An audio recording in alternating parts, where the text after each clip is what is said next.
this episode, I interview Heather Reynolds Hall.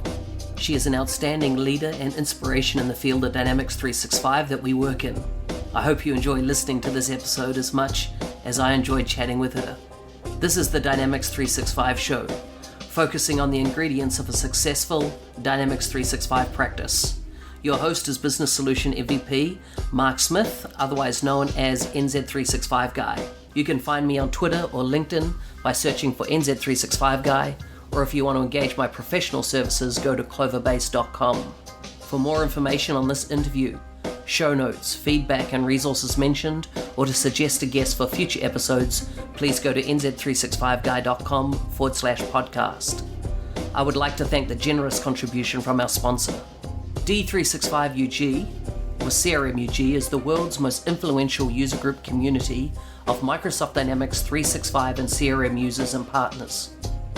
Across the globe, members share a common goal of maximizing and advancing the performance of Microsoft Dynamics 365 and CRM so that individuals and companies can improve operations, overcome obstacles, and exceed goals.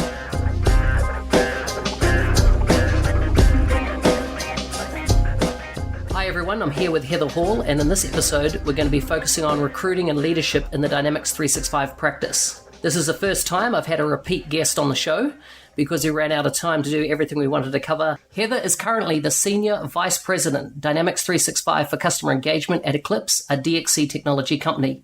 Heather, thank you for coming back on the podcast. Thanks for having me, Mark. Awesome. Okay, so we've got some new topics to discuss here. But first of all, why don't you tell us a bit about what you've been up to since our last podcast? It was about 6 months ago. Can you bring us up to date? Yeah, absolutely. It's been some just wonderfully exciting and challenging and frankly energizing times. As many people probably know, Eclipse acquired TriBridge out of Tampa, Florida back in, I think, June of last year. And we've gotten underway with our harmonization efforts and really bringing two teams together and really rethinking the Dynamics 365 practice of the future.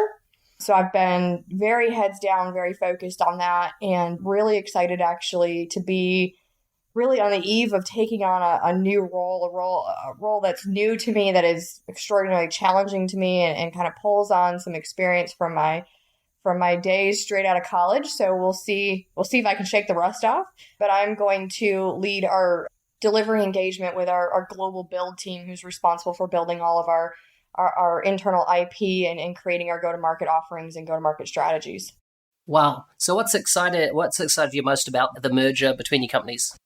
Oh, second to just the size and the knowledge and the depth we bring in everything that we do, we're going back to covering all of the Dynamics products. So Dynamics 365, obviously, but also NAV, GP, and SL, really covering from mid-market to enterprise and being able to kind of watch people step through some of those different product lines. And TriBridge has done a tremendous job. TriBridge has also really done a tremendous job with kind of nurturing the college graduate program, right? They have a pretty well developed academy program, and really excited. That to me is something that I've always wanted to build. It was a matter of being able to talk the right people into it and actually make it happen. And I look forward to kind of paying it forward. There's people who helped me along the way, and I want to do the same for some of those people kind of coming into their own and starting their career and see where they end up. Yeah, it's definitely a passion of mine, bringing grads in and, fresh ideas, fresh minds, and open to, learning the now, if you like, with no baggage of the past. It's quite a fun process. Yeah, absolutely. And, I kind of go back to myself in my early 20s, and I was driven and ambitious, and I just wanted to take on the world. And that energy can be so infectious, especially, now I'm into my 30s and I've got 2 kids and I've got a career and a house and a husband, and I got all this stuff that kind of weighs you down, right? I think that they can really breathe that breath of fresh air into an organization, and if you harness that, you can really gain a lot from that, even I guess as us old people in the organization, and certainly I think it's a mutually beneficial relationship for sure. Yeah, great. So let's talk about recruiting. I understand that you have experience in recruiting, hiring a lot of people into your practice. What have you found works in doing this right? There's a few things that I'm really passionate about when it comes to recruiting. And it's funny because I'm going to say this and I'm going to qualify that with, I haven't always said this, but my biggest thing is do this in-house.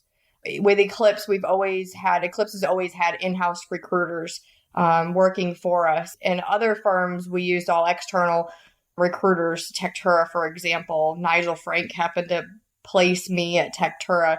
And so seeing kind of both sides of how that works, I'm a huge fan of doing that in-house. It's cheaper, you have focus, and quite honestly, you build a relationship with your recruiter that has just tremendous business value and is really exciting. Yeah.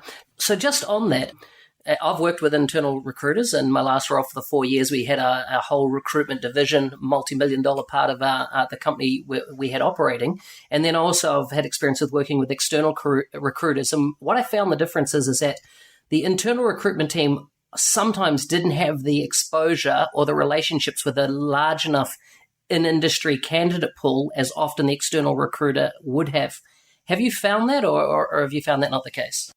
No, I really haven't found that to be the case. And I've primarily worked with, in the last 4.5 years, probably 3 different recruiters. The last 2 were definitely better than the first one. But the thing that they both had in common is that they were phenomenal sourcers. They could go out and they could source a pool of candidates just as fast as any of the big recruitment firms that are in the dynamic space. And the thing that they do, because I've asked them, because I have to know, right? I can't help myself. I've asked them, what are you doing to pull back this mass of candidates that's frankly phenomenal, right? Because I'm always overwhelmed by the quality of candidate that they get. And I think I can boil it down to kind of 2 things that they do that is different from what I've seen other recruiters doing, and certainly different from what I've seen external recruiters doing.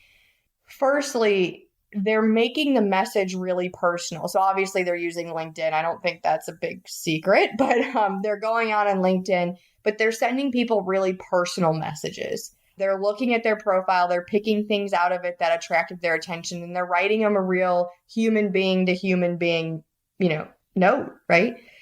The second thing that an internal recruiter can do that I don't think an external recruiter can do is they carry the passion and the culture of the company. When you go talk to someone from Nigel Frank, I guess we're going to pick on them this evening. When you go talk to someone from Nigel Frank, they don't live and breathe the culture I breathe. They don't have the same drive and enthusiasm and passion for it. But these guys do. This team does, right? They're in the throes of it. They're hanging out in the kitchen after they get off the phone with you. So I think that makes a company really real. And I think there's an appeal at a very emotional level that most candidates probably can't describe to you. But I do think because of that, if they do it correctly, right? Because you got to go after the right people. You got to know the market you're looking at. You got to know the skill set you're looking for. You got to understand all of that. But once they get that right, those are the 2 things that they've got that no external recruitment firm will ever have. Yeah, exactly. So true. Is there anything else? The only other thing I would say, because I'm equally as critical of hiring managers as I am of recruiters. The other thing I'll add to that is from a hiring manager perspective, you've got to put your time and energy into setting that recruiter up for success, because they're only going to go look for what you tell them to go look for. And, as you build a relationship, which is true of anyone, right? But as you build that relationship, they can sort of figure out what you're looking for, and they pick up on certain things. They can fill in some gaps, but especially when they're new and you've never worked with them before, you got to really put the time into building the relationship, getting them to feel your passion for what it is you're trying to build in your company. And I think you've got to be really, really articulate with what you're looking for. If I call up Philip, who happens to be the recruiter I work with today, if I called up Philip and I said, "Hey, Philip, I need to hire 3 senior consultants in 45 days," he'd go, "Yeah, Heather, I got it," because he knows the profile I'm looking for. He knows what that means. But I remember when Philip joined us, we spent time going back and forth. And finally I said, "You know what? You bring me candidates and I'll critique them and we'll just sort of figure this out." And he did. And he brought me good candidates, which really helped. But there were some where I was like, you know what? I love this about this person, but I didn't really love that. This is a huge no for me, but love this skill set over here. Yeah. Excellent. So what are you looking for then in the right candidate? Oh, culture is first. I am an attitude, not aptitude person, far and above. And I think over the years, I've probably shifted my position on this a bit because I interview at a different level, because I'm not looking to necessarily check the boxes that you know everything there is to know about CRM. But I really, if you're talking to me, I couldn't particularly care less about what you've done or, how great you are or how long you've been doing CRM. And by the way, it's not CRM anymore. So I want to know what makes you tick. And I want to know how you like to engage with other people. How do you work within a team? The one question I ask in every interview is, how do you learn?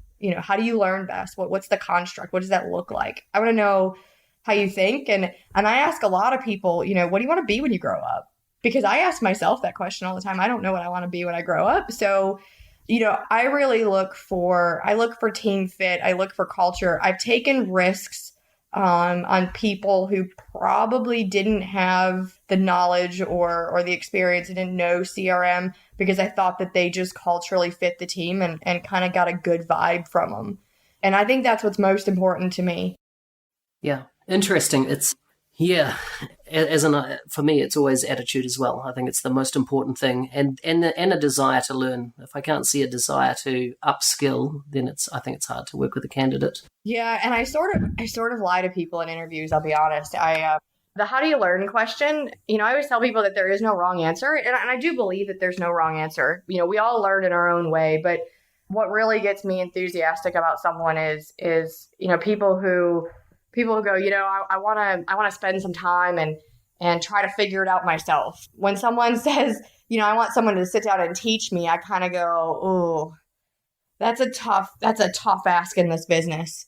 And so I definitely lean toward people who want to take a stab at it, but know where the line is and when to raise your hand and go, team, I need help. Someone come help me, point me in the right direction. Yeah, so true. So what do you see as the core roles to set up a Dynamics 365 delivery team? So if we move aside, if you like, project managers and change management and let's say a team leads, what do you see as the core delivery roles on a Dynamics project? Yeah, and I would put aside project managers too. So this is a bit in flight for us, but historically with Eclipse, we have kept this really, really simple. And I could probably find different microcosms within this, but we break it up into functional and technical consultants. And I guess I'll go out there on a limb and kind of address the controversy. And no, I don't think onshore technical resources are going anywhere. I know there's lots of people who want to convince me that, all the technical work is going into India or Vietnam or the Philippines or whatever, pick a country, right? And I just simply don't see that being the case. But I do think that there's absolutely a role for technical people onshore. Functional consultants go without saying. And I think I love techno-functional consultants, I suppose we call them. Those people who can kind of bleed some lines. They're not going to sit down and write a plugin for you, but they're going to be able to carry a more technical conversation. I definitely hire a lot of those, have a lot of those on the team. Because they're just super flexible. They can chameleon their way in. And I think if you're looking at growing a practice, you got to have a core set of those people.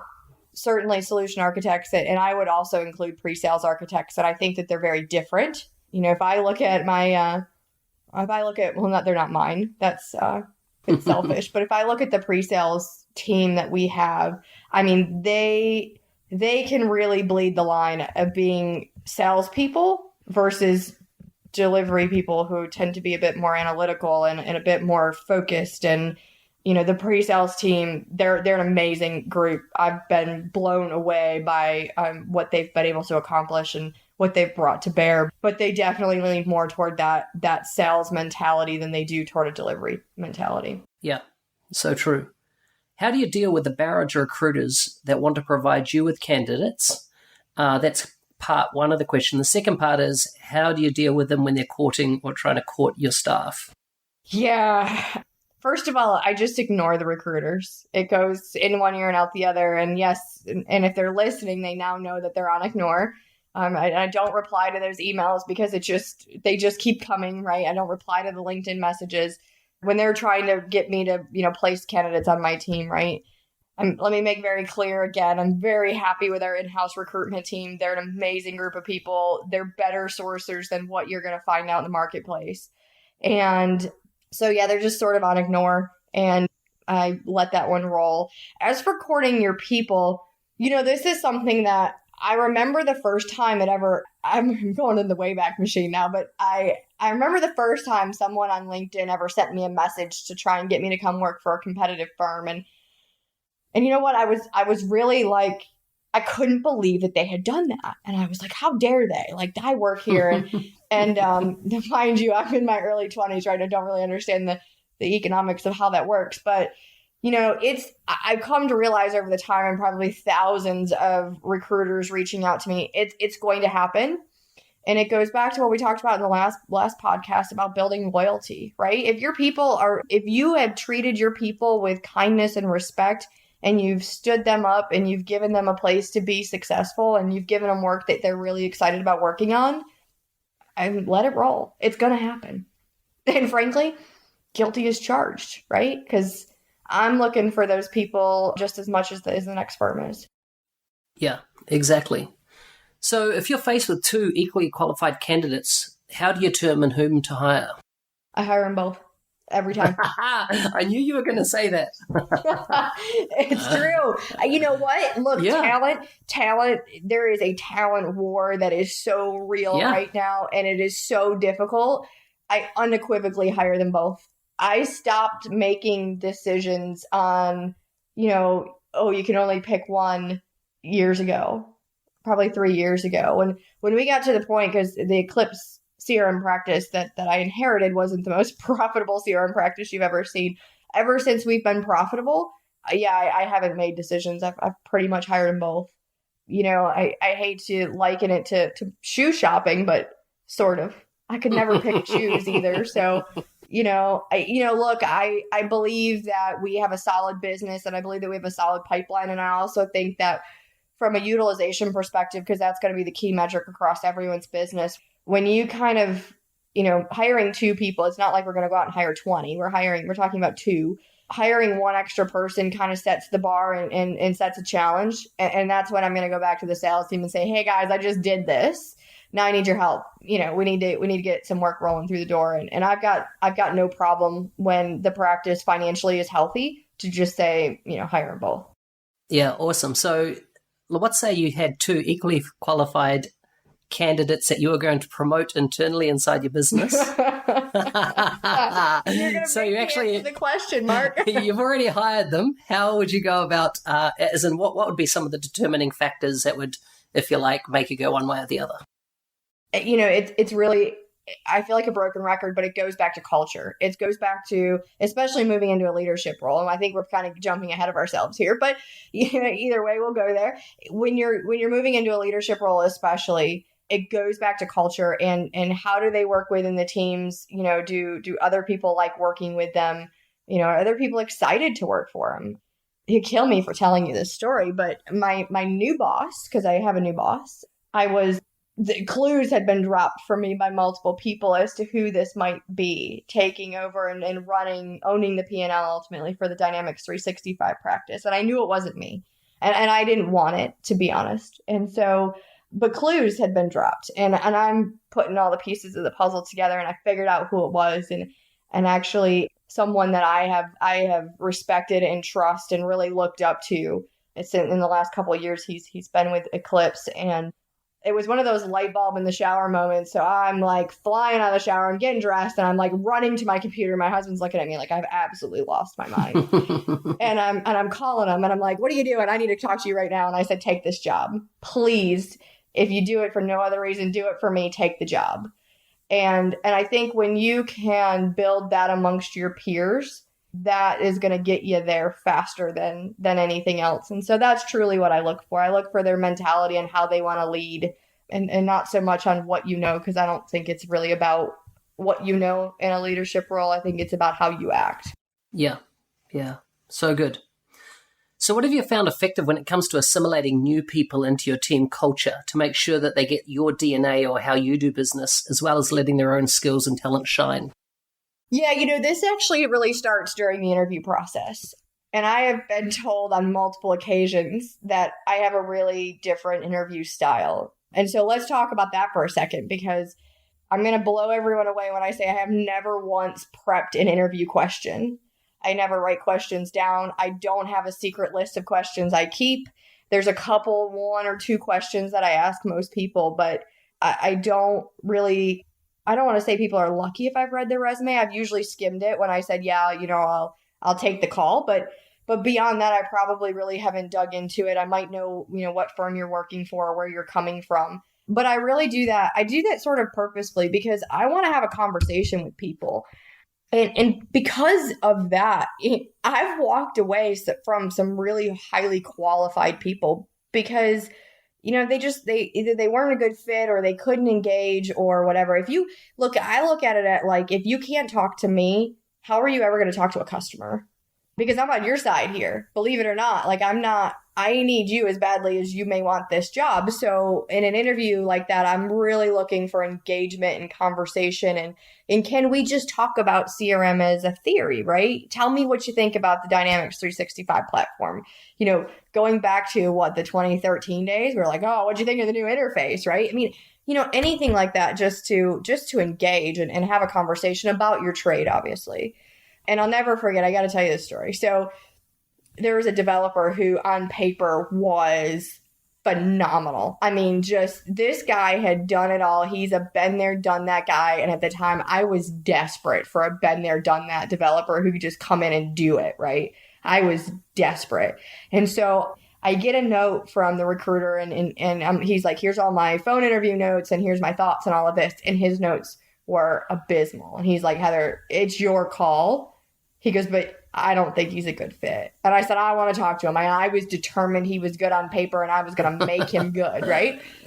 Yep. And we get on the phone and I introduced myself to him and he said, well, with all due respect, miss, he goes, you aren't really qualified to interview me. Could you just send me through to the technical interview?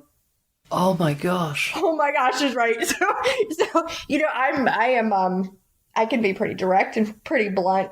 And to say that interview took about less than 10 minutes is probably fair. But I told him, I said, you know what? I said, I knew that you weren't a good cultural fit. I was told that. I said, but I wasn't expecting this. And I said, and I don't, at the time I was vice president of CRM. I said, I don't appreciate being disrespected because at the end of the day, I'm one of the key decision makers, right? I'm not the decision maker at the time, but I was the one who was going to give the yay or nay and I was always followed type of thing. And I said, I'd have hired you in a moment, but you blew it in your first 30 seconds. And that's really disappointing. And he was shocked. And I said, so there will be no technical interview. We can park this right here. And I hung up the phone. And I was really disappointed, right? I mean, I wanted that to be different, but that again, it goes to attitude. And if you're not going to respect me as a leader, we're not going anywhere.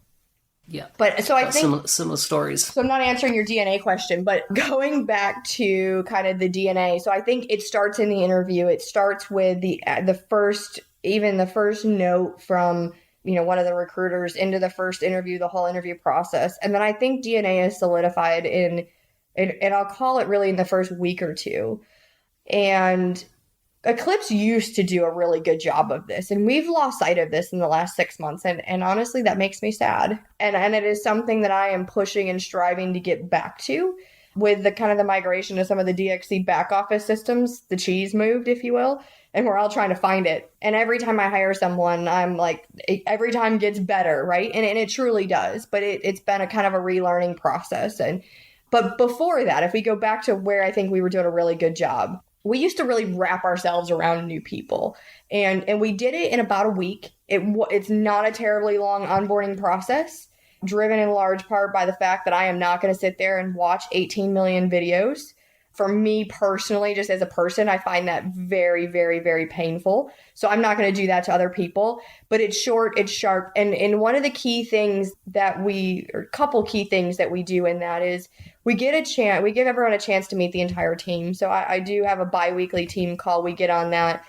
When the team was smaller, it was a lot easier to say, okay, everyone turn your cameras on. I'm using Skype for Business. As we grow, we're kind of getting away from that just because the mass of people. But I often turn my camera on that video or on that call just on a normal day, with or without new people. I'll ask new people to turn their cameras on. And I think it's good to kind of put a face to a name. Where do you live? So that's one thing. The other thing we do is we do have we call it a buddy system. And It sounds, kind of silly, but I still remember who my buddy was when I joined Eclipse. But it's really a peer to bounce ideas off of. Like, I really don't want to go to my new manager and ask him how I get an Amex, but can you help me? Like, those kinds of things that we don't really just want to go ask our manager for all the time, and someone else to kind of help us find our way through. So that's two. The third one, and this is a big one for me, is I give every new person the opportunity to meet other teams and other parts of our business. So I like for the support team, some of the key people in the support team to have a chat with new consultants, QA, change management, all of those kinds of teams that are wrapped around us that frankly are critical to our success. I want all of our consultants to know that we have those people, who they are, what they do, and how to reach out to them. And I think through that, you start to build relationships. Yeah. And I'll add one more, because I think this one is something we have tried and we have done and has worked out really well. It was actually a lot of fun. We have started, as we hire people, we tend to hire people in batches, right? Of, 3 to 5 or 6 or whatever. We're flying them to New York City. We have an office in Times Square, so that's just cool and fun all in and of itself. Yep. Yeah, we have a multi-million-dollar view of the ball in Times Square. So cool stuff, right? But the front half of our New York office is a retail experience center. And we give our new consultants the opportunity to kind of go through the retail experience center and really touch it, right? They can play with point of sale systems. They can play with CRM, BI. There's a Surface Hub in there. There's all kinds of devices. There's scanners. You can do like a whole customer order something online and then go through pick, pack, and ship, right? And slap an actual label on a box. And so gives a real life hands-on deep dive into the Microsoft stack working together, because it is fully integrated customer engagement and finance operations. It's all powered by, CDS, CDM. So it's really cool stuff. It's very cutting edge. There's all kinds of beacons in the ceiling. And Deshaun, who runs this, would probably kill me for not knowing what they're called. But there's things in the ceiling that will track the movement of merchandise. And you can there's a screen where you can see it moving. And there is actual beacons that will detect location. And so if you have the app on your phone, it'll pop an alert to say like, hey, welcome to the Eclipse Rec Center, right? And so it's good for our consultants to go have the opportunity to go see that, feel that, live it, breathe it, know it, love it, you name it. And we're also bringing in with our new hires, we're bringing in a couple, not the whole team, obviously, but a few of our senior people who frankly, for the most part, haven't been to the rec. So it's a good opportunity for them to see it. But it's also kind of a cool way to bring together new and old. And it's been good, right? Because our culture is more solidified in our offices. And so especially for people who are remote, good opportunity to come hang out in New York. I try to fly in. I always try to pay for dinner and take everyone out to a cool restaurant or what have you too. So yeah, it's fun. It's interesting. I've been reading a book just at the moment called The Power of Moments by Chip and Dan Heath.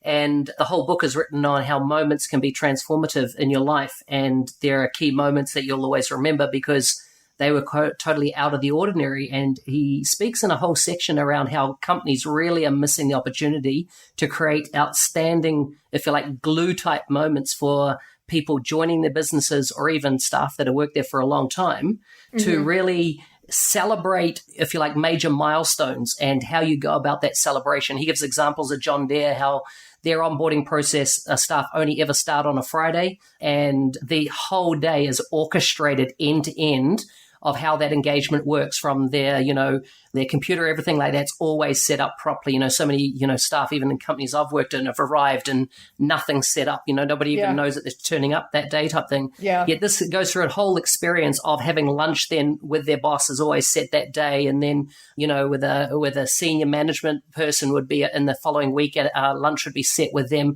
The whole idea is when somebody joins the organization, they feel absolutely, if you like, loved on and, welcomed into that business rather than just being a HR function of, turn up, here you go, fill out the paperwork and watch the videos, as you said. Yeah. No, I can't do any of that. I have the attention span of a gnat and I can't. And so I won't inflict that on other people because it's just, I don't know. We're human beings, right? Like we're meant to interact with each other, and we can have a big, long theoretical conversation about whether or not we're really interacting with each other anymore. But as I sit in the four walls I've looked at for a lot of hours today, but I really put a lot of emphasis on that. And if someone's, if they're joining remotely, we take a little bit different tact, but they all come into the office at some point or another. And people who do join in an office, it's like someone's going to take them to lunch every day. And I pester people, like, take them to lunch, use your Amex, expense it. I'll pay for it. I'll approve it. I don't care. Like, go do it.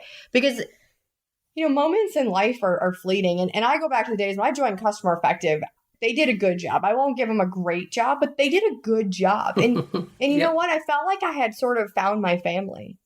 And how powerful is that? I mean, I was 20 something, right? And so I'm like, this is super cool. Like, I've never experienced this before. Like, these people cared. They were excited I was there. Like, that has stuck with me from, even 10 years later. I'll never forget Landy Wingard, who's still there. He's a sales guy for him and love him to pieces. He lives in Greenville, South Carolina. And, he comes in and he's like, who are you? And I was like, hey, I'm Heather. And he goes, cool. So where are you having dinner tonight? And I just kind of looked at him like, sorry, what? Like, hadn't gotten there. He's like, well, you're in Greenville, South Carolina. This is like the food capital of the South. Where are you from? I said, I'm from Charlotte. And he's like, you need good food because there is no good food in Charlotte. And so and he gave me like 14, different recommendations of go here and this place is great for that. And you know what? That was nothing more than a moment.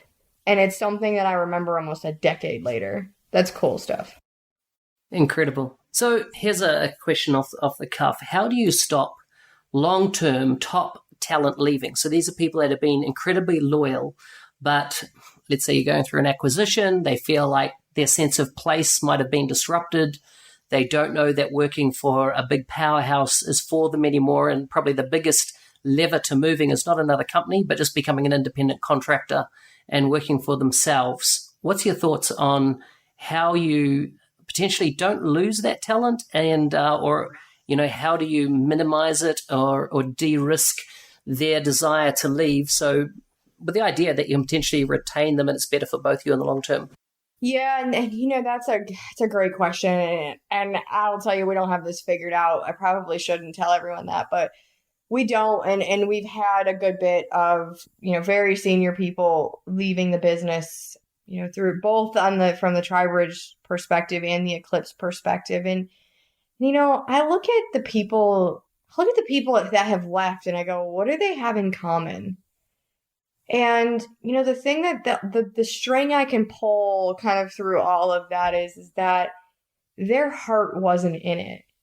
And, look, this business isn't easy. If it were easy, everyone would do it, right? We all know that. That's not revolutionary. And I almost think rather than forcing loyalty, if their heart's not in it, set them up to transition out of the business safely. Because you gotta be all in. I mean, even right now I sit here and I am like completely just exhausted, right? And I've got a mountain of things to do.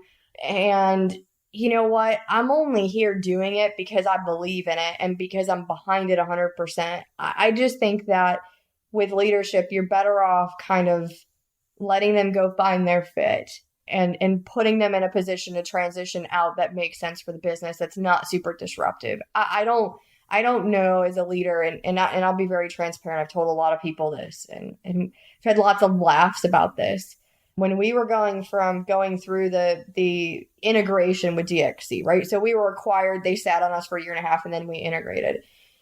I polished up that resume and I floated it around, and I wasn't totally convinced that this was my thing. And that's okay. And I ended up having to kind of do a lot of soul searching, do a little bit of looking at what's going on out there and sort of go, what do I want to be when I grow up, right? And for me, I came to the conclusion that I needed to be here because I'm not done yet. And I've told a lot of people that, at the end of the day, I woke up one morning and I said, what am I doing? I'm not done yet. I'm not going to take this offer. I want to be here. I want to do this. And so I stayed, but I was very transparent through that process and that kind of that emotional sort of grieving process with my leadership and my peers and others around me. And, we were we trusted each other that, no one was going to go throw someone under the bus of like, oh, Heather's not in it, right? But I had to find my way through that. And I think there are some people in leadership who are going to find their way. And there are other people who are going to go, you know what, this isn't what I want to do with my life. And that's okay. And consultants are going to do the same thing. That's a top to bottom thing. But I hope that, because these mergers and acquisitions are not ending, right? I mean, Sonoma was just acquired by PwC. That's right. EY. Yeah, that's it. Sorry. PwC bought something recently. But I don't know. Isn't it, all the top four seem to be acquiring at the moment? Yeah. They're and they've that's not a secret, right? So, I look at the mass of people that are kind of going through this, and I hope that as you sit here and you go, listening to someone who's been through it more times than I even want to count anymore. I'm going to go through it more times than I probably want anyone to tell me at the moment, to say that, I had the conversation. And I think that's what's most important, is I was very transparent with what I was feeling and where my head was, and whether I was in or I was out or kind of somewhere lost in the middle. And those leaders received that message very well, and they helped me through it, and they put me in a place where I got to make my own choice. It wasn't like, well, you must stay, or there's the door. And, for my own people and for the team at TriBridge, they're welcome to call me anytime. I'm happy to have that conversation, and I'm not going to tell you to get out, and I'm not going to tell you to stay. I'm going to tell you to find out who you are. Yeah. So some organizations find Dynamics 365 skill testing candidates very hard. What have you found works? Yeah, so to be completely transparent, I usually leave this to senior technical people and solution delivery managers. And I know what they do and how they kind of go through it. And so on the functional side, they do a lot of kind of hypothetical questions. And I know one of our guys, he'll basically pull up the design document of like the latest project he's working on or whatever's on the top of the stack and start going, well, the customer's requirement is this. How would you build it in CRM, right? And kind of walk through some really real life scenarios like that. From a technical perspective, there's a punch list of probably 25 different things that they'll walk through. Have you done this? Give me an example. Where have you used this technology? Yada, yada, yada. And so for the vast majority of our roles, that works. We have gotten to the point, though, and a couple of times where, and it's always decision by committee. So I don't make the final call on hiring anyone. If you're a technical person, you're going to go through an interview with me, a senior technical person on our team, and a solution delivery manager. If you're a functional person, you're going to go to talk to me and at least one, usually two solution delivery managers. And so it's decision by committee. We're either all in or it's a no-go. I have overridden the team once and it didn't work out. So I said, never, won't do that again. So it's always decision by committee. We all have a say. We all have an equal say. But there are times where, you get two yeses and one that's just like, I'm not ready to say no, but I'm really not sure. And so a lot of times then we'll go back to that person and ask them to do a demo, right? Say, here's a business scenario. Can you walk us through this? And that's really an opportunity to see them problem solve, right? Where's my environment going to come from? Spin up a trial is the answer to that. Configure something and show it. And usually after that, it's a yes or no. It's clear cut, and we're going to make a decision. Good. What part does Microsoft certification play in your selection process? Yeah, it doesn't. Yeah, again, no secrets. There's certainly targets to maintain for gold certification, and they just got a lot harder this year. So thanks. They did indeed. Thanks, Microsoft. Appreciate that. We all just jumped for joy. But I think we're gold certified in the US and Canada for customer engagement. To maintain our certification this year, we need 45 certifications. And so most of which are not really up to date. A few of those exams were brand new. And so lots of work to do there. But I don't look at that when I hire people. If you have it and you actually have a current one, i.e. a D365, yeah, that's a win. But I'm not going to put a whole lot of weight in that. I just don't think those tests are a good judge of knowledge or aptitude or ability or any of that. The questions are all goofy written and meant to screw you up. And I have a hard time passing those things too. So I really just... I can't even. I just, that doesn't carry a lot of weight with me. Classic. What about other formal education, like, attending university degrees, that type of thing? Yeah, I'll run the gambit on this one. Yeah, I've got a person or two on my team that have no degree, no 4-year degree, no 2-year degree, no nothing. I've got a few with 2-year degrees, and then, the bulk have 4-year degrees, and I've got a few masters in there too. So I run the gambit. I guess I'll talk to young people for a minute who are going, I don't want to go to college, because that's what I told my parents, and they were like, you're going to college. Go to college. I think, unfortunately, you still need a 4-year degree to get a good leg up. As I look at, there's one person in particular that comes to mind that doesn't have a 4-year degree. He's probably the smartest infrastructure guy I've met. He's a super brilliant guy, but he had to get there the hard way. And I think a 4-year degree gets you in the door and gets you moving up the chain a lot faster than no degree. That being said, he doesn't carry the debt of it either. I'm trying to work out a way to pay for it for him. So maybe he's smarter than the rest of us. I don't know. But, I'm not going to throw someone out because they have no degree, but your experience becomes very paramount. Yeah. So what leadership qualities do you look for in people you hire? Leadership is a tough one, and it goes back to people. But attitude, drive, desire, and the ability to ask why are some big ones for me. And, people who want to lead a team are driven to help others. And I tend to look for when I'm putting someone in a leadership role, people who are a bit more social. Yeah, because it goes back to that loyalty conversation we had last time. Like, you got to know your people. You got to treat them like people. If you're coming in to be a dictator and say, Bob, you do this, and Jim, you go here, and Susie, you're off to the really terrible client. Like, that's not going to fly. That's not who I am. It's not how I treat my leaders. I expect my leaders to not treat their people that way. We don't run a dictatorship around here. We're human beings. And at the end of the day, and I've been reading a lot of, and I've been listening to a lot of TED Talks by Simon Sinek. He's in my brain. One of the books on my list of things to read is Leaders Eat Last. And I've watched him do a couple of TED Talks on it. Really cool stuff. And it's frankly, it's probably what I've done. I just never was able to articulate it as well as he could. But at the end of the day, I always tell my leaders that everyone else is prioritized before you. And you are prioritized before me. And I'm prioritized before my boss, and so on and so forth. And that means things like compensation plans go to consultants first. It means, especially in the world of acquisitions, where those are kind of a moving target, it means that promotions and pay raises and all of that, they go to our consultants first. And leaders have to be willing to prioritize themselves last. And then look for me to come behind you and go, you need to prioritize yourself sometime. And it's just sort of a sick cycle we go in, because you can't totally lose yourself in it because you lose your sanity. But 98% of the time, your people come first.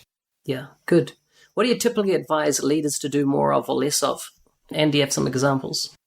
Do more delegation. We all, myself included, I really want to paint the word delegate across the wall of my desk that I sit at. I think we can all do a better job delegating. And that's not because we have big, long lists and not enough time to do it, but because I do believe that delegation grows your team. It's when you take that one thing on your list that you're like, I'm the only one that can do that. And you take a risk and you go, I'm going to ask you to do this. And I want you to come ask me for help and ask me questions. But tackle it, try it, see what happens. Because at the end of the day, if anyone else's list looks anything like mine, there's lots of things on my list that are not going to get done today. And so what's another couple of days for it to sit there and someone to take a stab at it and learn something maybe? So I'm always pushing people to delegate, because it's how people grow. It's how we learn. It's how we all become better leaders. It's how we become better managers. And as I look at how did I get here, I remember the first time I wrote a statement of work, really taking this trip down memory lane tonight. But, I wrote my first statement of work. It was probably just abysmal, right? But I learned something from it and I took a stab at it. And I probably only got us 75% of the way there. But, it was a chunk that my manager at the time didn't have to do. And I was able to kind of figure out the kinetics of the sales cycle through that process. So, yeah. In terms of less micromanagement, I don't allow micromanagement. It really makes me crazy. And I also don't do work hoarding. And so I think new leaders and new managers tend to do this where they look at it and they take all the really hard stuff and they kind of hoard it for themselves. And they're like, well, there's no way that Bob can figure it out. I don't have a Bob on my team, by the way, but there's no way I have to do it myself. And I call that work hoarding. And I will tell people no more work hoarding. Give it to, go give it to Bob and tell Bob that he needs to go figure it out and ask you questions. Good. So as a leader, what's your biggest challenge? Oh, time. Time and time and prioritization, I would say, are the for me personally that really get me every time. There's lots of things that I want to tackle, and you have to prioritize and you have to think about what's going to impact my people, what's going to impact the business, what does my boss want from me? And I would say that's it. And I don't have a good solution for that, unfortunately. So just to wrap up on these questions before we look at some quick fire, how do you inspire your people on an ongoing basis to keep coming and bringing their A game to work? By being really real, being really genuine and authentic, I think, in my approach. The Eclipse team has supported me through two maternity leaves, one in 2015 and one in 2016, so back to back. And, each time I took 10 to 12 weeks off, and, they watched me struggle through balancing family and work and lots of competing interests. And I've really tried to leave myself vulnerable for everyone to see it. One of my best friends, her oldest of 5, committed suicide in May, June of last year. And I was almost gone for an entire month. Her kids are my kids are her kids. Frankly, it was devastating. We were on vacation. Her son was 22. We were on vacation at the beach, and, that hit hard just because of how close we all are. She was also the one that watched my kids, and so my kids ended up in daycare, and then daycare happened and we all got sick. So then I was out some more. And I remember writing an email to the team and just saying, I'm sorry. Right. And I think if you want to inspire people, be a real person, because it's that ivory tower thing. Like, I don't want to be up there because I'm a real person and I have real personal struggles that other people may or may not understand. And I'm not immune to that. And I just think that's really important. And I think it inspires people to go, you know what? It's okay if I've got some drama. It's okay if my parents are sick and I need to take care of them, or my kids are sick. It sort of is that culture. It creates that culture of, we're here to take care of each other, even when we're taking care of the one that's supposed to be leading this whole charge forward and to growth and all these great things. It's okay for her to fall down. And that's powerful. Yep, keeping it real. I Absolutely. agree. Can you tell me about a career highlight that stands out for you? Yeah, there's two, and they're both big in their own right. And so one is joining Customer Effective, and I talked about that, and I talked about Landy Wingard, and that was a big one. I went there because I needed the money, to be brutally honest. I was young, and frankly, I was kind of broke. And so I needed a better paying job. I wanted a better paying job. And so I went there. But when I got there, I found my family. And to this day, I'm still very connected with a lot of those people today. Even Dale Simmons, who runs their CRM practice, and I connected a few weeks ago, probably more than that at this point. But, I reached out to him and said, hey, I want to run some things by you. And he was happy to. And so I love the team over there at Customer Effective. And those are lifelong relationships and friendships. I'll have it. And the second is, I will say that when we thought we were going down the path of building out the org chart of running kind of a CRM practice and an AX practice with one person kind of bringing us together, if you will, I was supposed to be that CRM person. And that was really an honor. I was quite honestly just terribly speechless, and it doesn't happen very often. But so that was the second one. And although I'm taking a different role in that organization, it is the greatest honor and privilege to serve this team and to lead us into the future. And so it's a big one right now in the moment. Yeah, that's really nice. What's your best purchase under $100? Oh, this is a tough one. I really don't have anything for you. I wish I could come up with something good, but I don't know. Not a problem. What's your favorite way to unwind after a stressful day?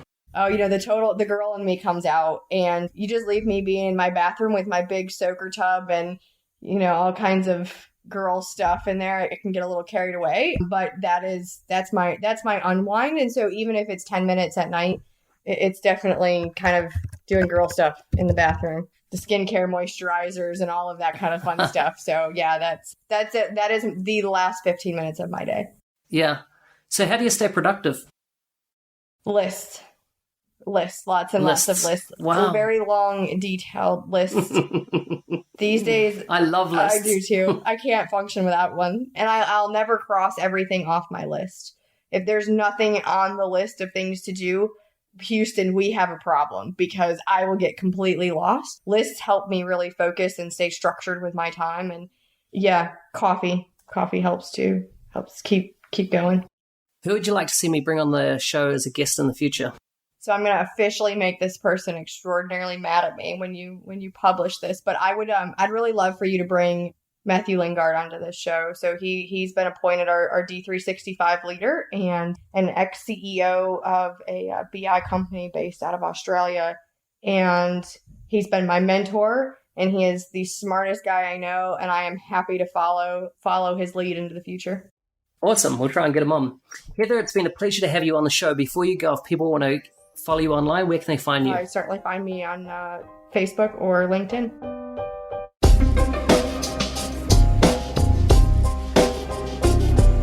This has been a Dynamics 365 show, focusing on the ingredients of a successful Dynamics 365 practice. Your host was Business Solution MVP Mark Smith, otherwise known as NZ365 Guy.